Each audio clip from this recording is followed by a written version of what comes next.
娛樂圈從來都唔缺光鮮亮麗嘅傳奇，更加唔缺由雲端跌落泥潭嘅悲劇。有咁一班嘅男明星，佢哋曾經企喺行業嘅頂峰，受萬人追捧，手握財富同榮耀，但偏偏就因為一個女人，一步一步走向毀滅。有人一夜負債2億5千萬宣布破產，有人被一腳踢出豪門，有人精神失常猝死，亦都有人由荷里活巨星跌落萬劫不復嘅深淵。大家好，我係阿 wing， 每期有料到。本期6位男星遭遇嘅故事比 TVB 狗血劇更加戲劇化，每一段都藏住人性嘅複雜同命運嘅無常。佢哋到底係遇人不淑定係自作自受？我哋繼續落去睇，答案留俾你哋判斷。1. 鍾鎮濤俾敗家老婆拖垮嘅樂壇大哥，負債2.5億破產。上世紀80年代，鍾鎮濤有幾風光。作為溫拿樂隊嘅主唱，佢唱紅咗一生愛你一個，只要你過得比我好，火遍兩岸三地。影視方面，佢同張曼玉、王祖賢合作嘅電影票房大賣，係當年香港娛樂圈頂級嘅全能藝人。嗰陣嘅佢買得起半山豪宅，係香港第一個開林寶堅尼嘅明星，風頭一時無兩。而呢一切嘅崩塌就由1988年佢娶咗香港名媛張小維開始。張小維嘅消費能力誇張到咩地步？佢買名牌包一次過要收齊4個顏色，着一次就掉嘅裙動則10幾萬，鞋儲咗幾千對，隨便換款都可以10年唔重樣。就連300萬嘅花瓶，只要鍾鎮濤中意，都會毫不猶豫咁買低。鍾鎮濤對張小維嘅寵溺簡直去到無底線嘅地步，佢俾副卡張小維隨便拆，甚至放棄事業自由，答應佢唔拍親熱戲，唔同女星一齊行紅毯，搏晒命賺錢滿足佢嘅虛榮心。但佢點都諗唔到，自己傾盡全力，始終填唔滿張小維嘅無底洞。1993年，鍾鎮濤事業開始下滑，收入就減，但張小維嘅消費模式一啲都冇收斂。有人勸鍾鎮濤叫老婆節制啲，點知張小維居然話飯可以唔食，衫唔可以唔買。為咗養住老婆嘅奢華生活，鍾鎮濤不得不預支片酬，四圍借錢，但始終都係入不敷出。就係呢個時候，張小維提議投資地產，話可以快賺大錢。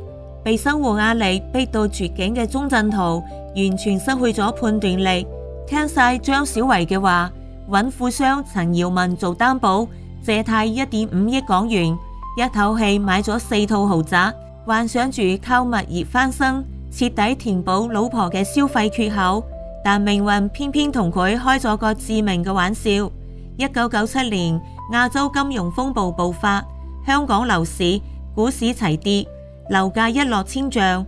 鍾鎮濤嘅投資血本無歸，唔單止輸晒咗所有嘅積蓄，仲背上高達2.5億港元嘅巨債。雪上加霜嘅係債務未清，鍾鎮濤就發現張小維早已經紅杏出牆，同擔保人陳堯文行為親密。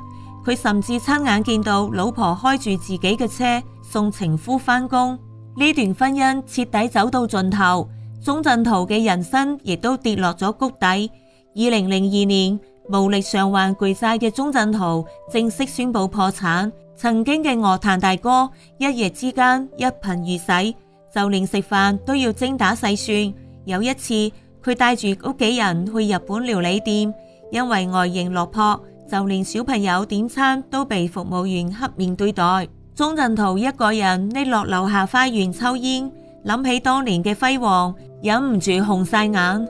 後來鍾鎮濤慢慢走出低谷，事業逐漸回升，亦都遇到真正肯同佢共患難嘅樊江。兩人結婚之後低調幸福，只係嗰段被債務同失敗婚姻折磨嘅日子，始終成為佢一生都磨滅唔到嘅傷疤。而張小維依然過住奢華嘅生活，就好似當年搞到鍾鎮濤破產嘅悲劇同佢完全冇關係一樣。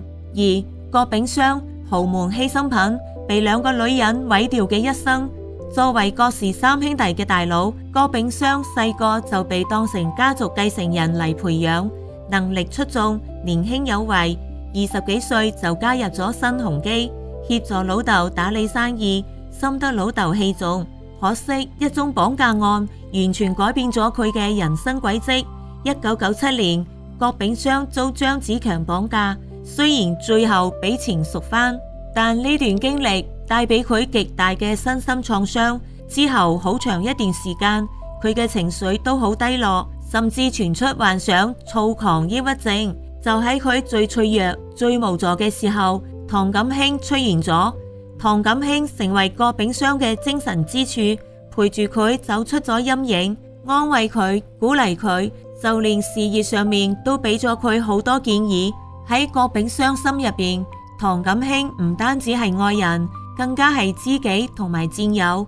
恢復狀態之後，郭炳湘執意要安排唐錦興進入新鴻基決策層，等佢陪喺自己身邊，一齊打理家族生意。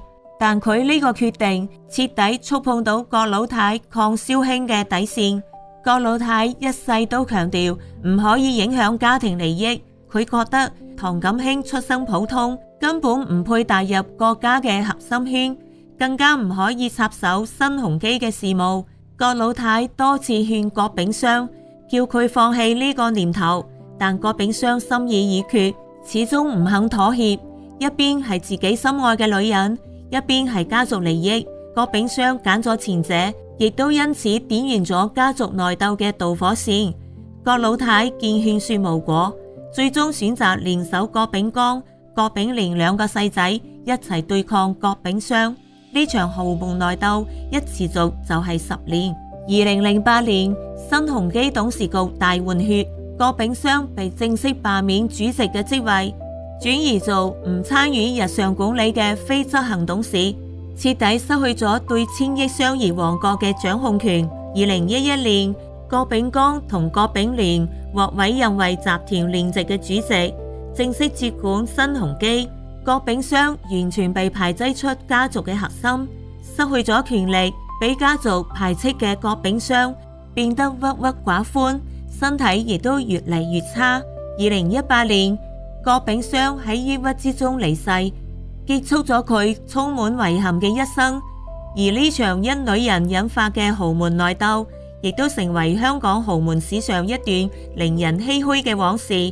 大家覺得毀掉佢嘅女人，到底係唐錦興定係郭老太呢？3. 陶大宇出軌自毀前程，女方火速割席。上世紀90年代，陶大宇絕對係 TVB 嘅頂流小生，佢由無綫藝員訓練班出生，跑足8年龍套，先終於等到出頭之日。1995年，佢主演嘅刑事偵緝檔案播出咗之後，收視率高達38點。締造咗 TVB 刑偵劇嘅巔峰。佢飾演嘅張大勇智勇雙全，帶少少不羈，成為無數觀眾心入邊嘅經典角色。陶大宇亦都因此被封為師奶殺手，攞埋當年一電視大獎10大藝人榜首，係 TVB 當之無愧嘅一哥級人馬。事業一帆風順嘅陶大宇，感情生活睇落都好美滿噶。佢同太太黃慧寶相戀咗10幾年，婚姻維持咗7年。喺外人眼中，兩人恩愛和睦，係娛樂圈嘅模範夫妻。但邊個都諗唔到，陶大宇會親手毀咗自己嘅一切。2006年，陶大宇同郭羨妮合作拍《學警出更》，兩人飾演夫妻。拍激吻戲嘅時候擦出愛火，當時郭羨妮負面新聞纏身，被劇組孤立，再加上愛犬離世，陶大宇對佢由憐生愛，唔理自己已婚嘅身份，同郭羨妮展開婚外情，只始終包唔住火。2007年，兩人嘅緋聞被媒體曝光，陶大宇嘅太太黃慧寶直接向媒體控訴，直指郭羨妮係第三者，破壞咗自己嘅家庭，仲透露郭羨妮曾經發我好愛你，你來我度等親歷短信俾陶大宇。緋聞曝光咗之後，最戲劇性嘅一幕發生咗，郭羨妮即刻割席，堅稱自己冇做過第三者，揚言清者自清，仲話自從陶大宇向佢道歉咗之後，兩人就再冇聯絡，甚至否認發生過親歷短信。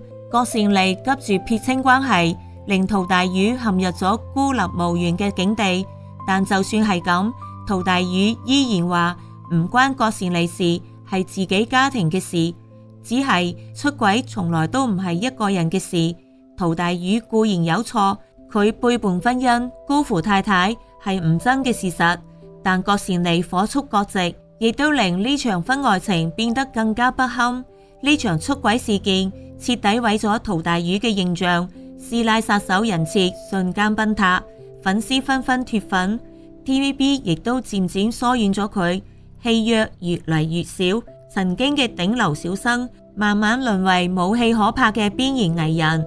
後來間唔中出席商業活動，拍啲綜藝節目，但再亦都翻唔到當年嘅巔峰。4. 魏俊傑出軌者終被出軌，晚年落魄賣豪宅。魏俊傑嘅演藝生涯都曾經有過輝煌時刻。1990年，佢考入咗香港演藝學院戲劇系，畢業後被師兄黃秋生引薦入 TVB， 由打雜做起，慢慢出演啲小配角。真正令魏俊傑爆紅嘅係1998年嘅《陀槍師姐》系列，佢飾演嘅情風硬漢之餘又溫暖，同滕麗名飾演嘅陳三元組成熒幕 CP， 紅遍全港。《陀槍師姐》3部曲收視長紅，魏俊傑亦都憑住呢個角色成為 TVB 當紅小生，事業一路向上。事業紅火嘅同時，魏俊傑嘅感情生活卻亂七八糟。佢早年同何婉瑩相戀3年，分手時被女方爆料3年都冇親密接觸，仲使我嘅錢，借錢唔還。之後又同王祖兒同居，可惜冇幾耐就因為拍《陀槍師姐》同滕麗名假戲真做，撇咗王祖兒。雖然負面新聞纏身，但憑住《陀槍師姐》嘅人氣，觀眾都係選擇原諒佢。佢同滕麗名相戀咗9年。感情穩定，滕麗名甚至以新抱身份參加咗佢老豆嘅喪禮，兩人同居西貢，一度到咗談婚論嫁嘅地步。但邊個都諗唔到，2006年魏俊傑去重慶拍戲嗰陣，遇到18歲大學生張麗華，瞬間移情別戀。佢唔理同滕麗名9年嘅感情，唔理外界嘅指責，火速同張麗華走到一齊。滕麗名傷心欲絕。2007年正式同魏俊傑分手，一段9年情最終以背叛收場。魏俊傑就同年同張麗華註冊結婚，2008年舉行婚禮，第2年生咗個女。為咗討老婆歡心，佢砸6000萬港幣喺西貢買獨立屋，仲開咗一間泰國菜餐廳，俾張麗華做老闆娘。對佢寵愛有加，點知天道好輪迴，蒼天饒過誰？結婚冇幾年，張麗華漸漸唔滿足現狀，接觸上流圈子之後，更加沉迷派對同埋旅遊，成年唔返屋企，將個女交俾外傭照顧。2015年，張麗華被拍到同單車手鄧鴻業當街抱腰，緋聞曝光之後，魏俊傑仲試圖否認，話只係夫妻間嘅小摩擦。但佢嘅隱忍並冇換到老婆回頭。2020年初，張麗華又被拍到同外籍銀行家親密舉動，仲公開表示同魏俊傑夫妻關係名存實亡，5-6年冇性生活。媒體爆料張麗華多次出軌，魏俊傑帶綠帽帶到頭痕，最終兩人正式離婚，女兒撫養權歸魏俊傑。離婚後嘅魏俊傑徹底跌入低谷。TVB 重播舊劇嗰陣，佢嘅角色被剪走，內地劇組亦都被佢如瘟神，冇戲可拍。再加上疫情影響，劇組停工，佢幾個月零收入，經濟手緊到不得不賣掉西貢豪宅套現為生，甚至一度想移民馬來西亞，最終定居杭州。依家嘅魏俊傑身材嚴重走樣，肥到238斤。被網友稱為油膩大叔，間唔中拍啲小成本嘅劇集，反應平平。佢獨自撫養個女，宣稱終身不娶。每日親自接送女兒返放學。女兒生理期會等3個鐘嘅烏雞湯，被讚110分好爸爸，但仍被網友質疑作騷。其實魏俊傑嘅落魄睇似係被老婆毀咗，實質係自己早年種下嘅惡果，怨唔到人哋。5. 強尼戴普被前妻污衊家暴，事業盡毀。強尼戴普曾經係荷里活最具影響力嘅男星之一，憑住《環海奇緣》、《魔盜王》系列等經典電影享譽全球，但邊個都估唔到一場失敗嘅婚姻會令佢從雲巔跌落，陷入咗萬劫不復嘅境地。2012年，強尼戴普同女演員艾梅帕希爾德因戲結緣，2015年正式結婚，但呢段婚姻僅係維持咗15個月，就以離婚收場，而且兩人鬧到沸沸揚揚，反目成仇。離婚嗰陣，艾梅帕希爾德聲稱強尼戴普喺酒精或者藥物影響下，經常對佢施暴、口頭同埋身體嘅虐待，仲放出咗自己疑似受傷嘅照片。一時間，強尼戴普就被貼上咗家暴男嘅標籤，遭到網民嘅圍攻鬧爆。為咗平息事件，強尼戴普向前妻支付咗700萬美元和解金，艾梅帕則承諾將呢筆錢全部捐俾公益組織。本以為呢件事就此結束，但係2018年喺女性權益運動興起嘅背景下，艾梅帕希爾德喺華盛頓郵報上發表署名文章，雖然冇提及強尼戴普嘅名字，卻暗示自己係受到家暴嘅公眾人物代表，矛頭直指強尼戴普。呢篇文章正式引爆兩人長年嘅輿論戰。強尼戴普認為艾梅帕刻意污衊毀壞佢嘅名譽，於是先將報道佢打老婆嘅《太陽報》告上咗法庭，再於2019年初喺美國弗吉尼亞州控告艾梅帕希爾德誹謗。